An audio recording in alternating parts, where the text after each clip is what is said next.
عزیزان گرامی وقار، آج کی یہ شب احادیث رسول صلی اللہ تعالیٰ علیہ وسلم کے مطابق ممکنہ لیلۃ القدر میں سے ہے۔ حضور اکرم صلی اللہ تعالیٰ علیہ وسلم کے فرمان عالی شان میں یہ ملتا ہے کہ شب قدر کو رمضان کی آخری طاق راتوں میں تلاش کرو، 21، 23، 25، 27 اور 29۔ اور اکثر فقہاء کرام، اولیاء کاملین اور بزرگوں کا رجحان لیلۃ القدر کے متعلق اس رات ہی کی طرف گیا ہے، وہ 27ویں شب ہی ہو سکتی ہے، زیادہ غالب گمان یہ ہے۔ اور ہم لیلۃ القدر کو، شب قدر کو اس لیے بھی ڈھونڈتے ہیں کہ اس رات کی فضیلت میں میرے آقا صلی اللہ تعالیٰ علیہ وسلم نے ارشاد فرمایا، اس رات جو بھی مومن بندہ ایمان کے ساتھ کھڑا ہوا اپنے رب تعالیٰ کے حضور، رات میں عبادت کے لیے کھڑا ہوا، توبہ و استغفار کیا، تو حدیث پاک میں اللہ تعالیٰ اس کے پچھلے تمام گناہوں کو معاف فرمائے گا۔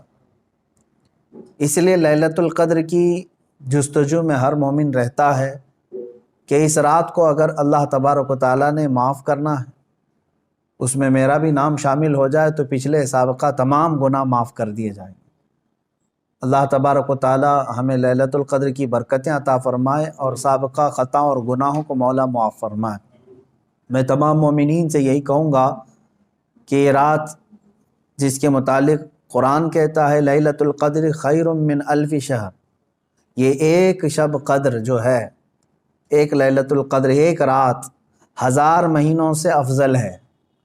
1000 مہینوں سے افضل ہے۔ 1000 مہینے کئی سالوں میں ہو جائیں گے۔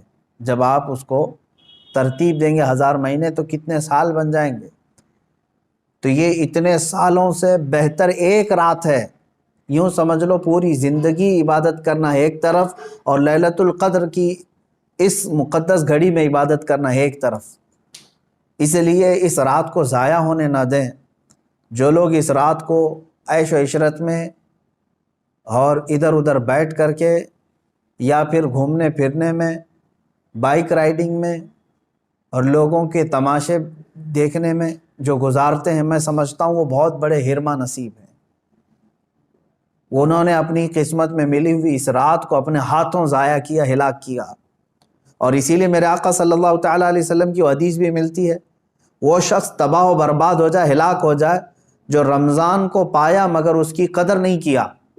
اب حضور پاک صلی اللہ تعالیٰ علیہ وسلم نے اس کے لیے دعائے ہلاکت فرمائی ہے، تو ایسا بندہ تو ہلاک ہونا ہی ہے، ایسے کو تو برباد ہونا ہی ہے جو رمضان پایا لیکن اس کی قدر نہیں کر سکا۔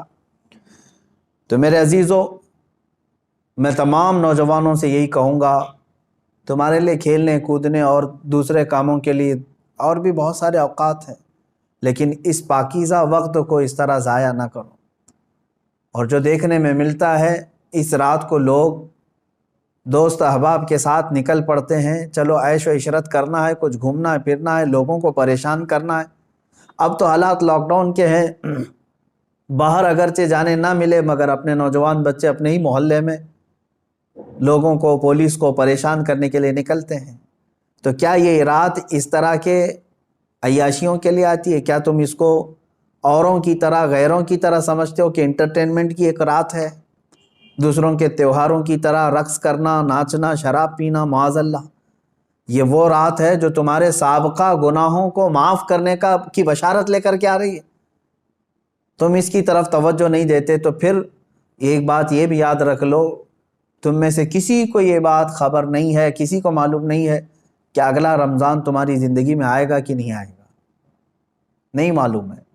یہاں تو لاشیں اس طرح سے دیکھنے کو مل رہی ہیں، روزانہ موت کی خبریں اس طرح عام ہو چکی ہیں۔ تو آپ اندازہ کرو کہ اگر آپ کو اللہ تعالیٰ نے یہ رات عطا کیا ہے تو یہی سوچ کر کے کہ آپ عبادت کرو کہ شاید میری زندگی کی آخری رات ہوگی، یہ لیلۃ القدر شاید میری زندگی میں دوبارہ نہیں ملے گی۔ جب یہ تصور تمہارے اندر آئے گا تو انشاءاللہ عبادت کا ایک ذوق بھی بڑھ جائے گا، لطف بھی آئے گا، اور اللہ تعالیٰ سے گڑ گڑا کر کے مانگو گے بھی۔ اس طرح سے مانگو کہ مولا اگر یہ میری زندگی کی آخری شب قدر ہے تو اس رات کو بخشے بغیر مجھے اپنی جگہ سے نہ اٹھا، میرا نام بخشے ہوں میں شمار فرما۔ جیسے کہ حضور پاک صلی اللہ تعالیٰ علیہ وسلم مکہ مکرمہ حاضر ہوئے اور جب واپس ہونے لگے تو خانہ کعبہ کے پاس آپ نے یوں دعا فرمائی تھی کہ اللہ اگر یہ میری آخری زیارت ہے خانہ کعبہ کے پاس تو پھر یہاں سے مولا ہم سب کی مغفرت کے بغیر ہمیں باہر نہ فرما۔ تو اس طرح سے آپ اس رات کو بھی یہ سمجھ کر کے دعا کریں کہ اگر میری زندگی میں اور دوبارہ رمضان آنا نہیں ہے یا لیلۃ القدر آنے کا ہماری زندگی میں کوئی نصیبہ نہیں ہے تو مولا اس رات کو ہی ہمیں معاف فرما دے اور اس کے بعد والی زندگی کو کبیرہ اور صغیرہ گناہوں سے محفوظ فرما دے۔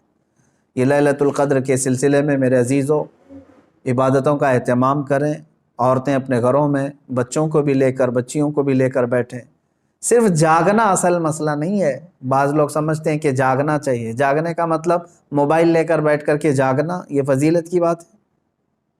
جاگنا اس کے لیے افضل ہے جو اپنے آنکھیں قرآن کی تلاوت میں لگا چکا ہو یا اپنے جسم کو رب ذوالجلال کی عبادت میں مصروف کر چکا ہو۔